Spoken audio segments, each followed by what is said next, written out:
Hello, I'm here to talk about, American domestic politics. Of course, I'm going to talk about something related, but it's going to be about election integrity and electioneering politics and the states' rights, which is obviously under attack by this current federal government, an occupant, or occupants, I should say, especially with the DOJ and Attorney General. So, the Attorney General Pam Bondi bribed Minnesota to get their voting data, people's private voting data, in order for them to get ICE out of their state. They tried to use a bribe, but the Attorney General and Governor, of course, said no. They were going to just give the data away. So, of course, they decided to take the data against their will, which is what they did. And they effectively did a 2020 audit nationwide in mainly blue states, but also went after swing states that voted for Trump, that voted for Biden from the 2020 election. Which is funny because some of them voted for Trump again in 2024, so I don't know what the issue is. I mean, here's the thing. Why are they talking about auditing the 2024 election? That's what I want to know. Why are they rehashing an election from 6 years ago? You guys, 6 years ago. They can't get over the fact they lost in 2020. This was a long time ago. These people are ridiculous. They win back power, and they're still having doubts. All right. So they audited the 2020 election. They went specifically after Georgia and Minnesota and other states around the country. They want to collect a nationwide voter database. Now, the current occupant, Trump, wants to nationalize all elections, doesn't want states to do their own electioneering politics, which is a basic democracy. States have always ran their elections, and that's how it's always been. The only time the DOJ stepped in was when certain states were pushing voter suppression tactics that were against the Civil Rights Act. Voter suppression. And that's where I think the DOJ does serve a role, when local governments are suppressing democracy from groups of voters. But they're there to legitimately investigate crimes and protect rights where rights are supposed to be represented. Okay. That's not what this DOJ is doing. Don't make no mistake. Make no mistake here. This is a political witch hunt. This is political football. This is a power grab. Okay? This isn't a Gestapo intimidation tactic. Alright. They're doing it to show their power. That's what this is about. Because ultimately they know they're not going to win this fight. They're not going to win this fight. The judges are going to throw it out. Just like they did in the past. It's a waste of time. But for them, it's worth the fight. Because they're just showing what kind of power they have. That's what this is about. And they think they can intimidate people into silence and cower.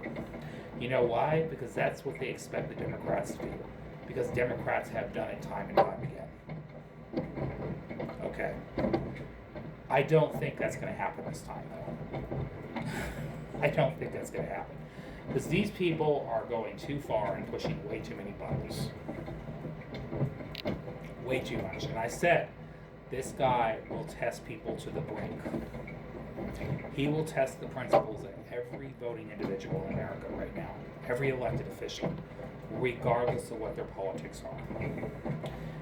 And what I mean by that is he's going to violate norms at such a horrendous level that even people that might have agreed with some of his policies are going to look at him and go, wait a minute, that's a bridge too freaking far. And they'd be right to see that. Because the thing is, this is not about politics anymore. This is about the heart and soul of our nation. This is about holding on to what piece of fragment of democracy we can have. Okay. This is not normal behavior. This is Gestapo tactics. This is mafia behavior. Okay. Again, they're rehashing the 2020 election. Are you serious right now? Biden is no longer president. He served one term, and he barely made it to the end of his term. And Donald Trump has still got hurt feelings over that. That tells you how pathetically fragile this man's ego is. It's ridiculous and it's petty. Okay. And that's the most polite way to put it. Alright. This is also because they fear what's to come in 2026. Make no mistake about it. They see the writing on the wall. When you're losing solid conservative seats in states like Texas, that has been solidly Republican occupied for 30 plus years, you know you got a problem. When you lost several seats in Iowa, which has been trending way more Republican over the last decade. Okay, make no mistake about that. Alright.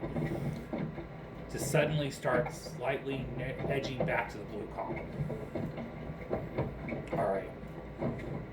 I'm not saying they're going to win statewide elections yet. I'm not getting that bold here. But flipping a lot of solid partisan seats to the other side, that's pretty significant.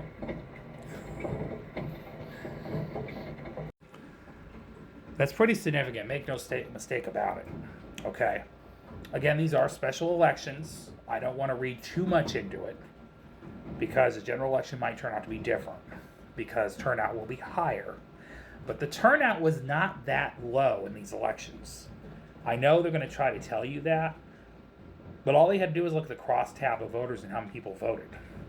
Now, in the Texas State Senate race in Texas Senate District 9, a lot of people voted. The turnout was pretty high.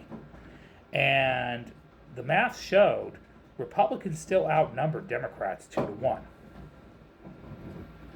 Even if turnout was significantly anemic with Republicans and very high with Democrats, it still would have been enough for a Democrat to win. Okay. What happened was, and I've said this many times again, it's the independent voters. They are not happy with Trump and his ICE Gestapo tactics. And trust me, that had a lot to do with the way people voted just recently. All right, because I told you in the last election,